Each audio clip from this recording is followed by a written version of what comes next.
Hi అండి, అందరూ ఎలా ఉన్నారు? బాగున్నారా? నేను బాగున్నానండి. ఇదైతే పుదీనా పచ్చడి చూసారు కదా, ఎంత బాగా వచ్చిందో. పుదీనా పచ్చడి చాలా చాలా టేస్టీగా ఉంది. ఇదేమో కారపొడి. వాళ్ళకి అన్నాలు వద్దుట, వాళ్ళ అన్నాలు తినరుట. వాళ్ళకి అన్నాలు తిని తిని తిని తిని తిని బోర్ ఎక్కిపోయిందిట. సో అన్నాలు తినని అన్నారని నేను దోశలు వేసాను అనమాట.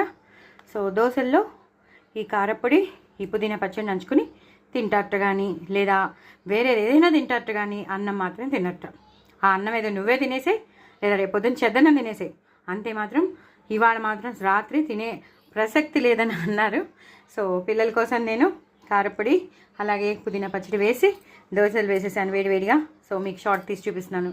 సో ఇదివరకు కాలంలో మనం ఎలా ఉండేవాళ్ళం, ఏది చెప్తే వినేవాళ్ళం, ఏదంటే తినేసేవాళ్ళం.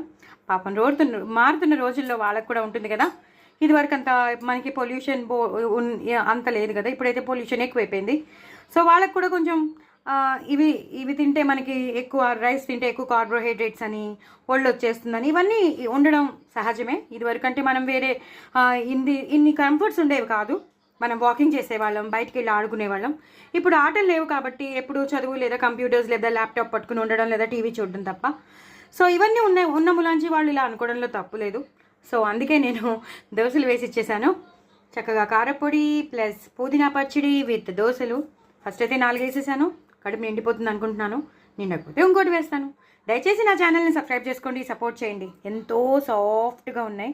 పాపం తెంపను, నేనైతే తింపేసేదాన్ని. వాడు తింటున్నారు, పిల్లలు తింటున్నారు కాబట్టి నేను తుంపట్లేదు. Very very tasty, very very tasty దోశలు. సో డూ ట్రై ఇట్ అండి. నా ఛానల్ మాత్రం సబ్స్క్రైబ్ చేసుకోవడం అస్సలు మర్చిపోద్దు. బాయ్ అండి.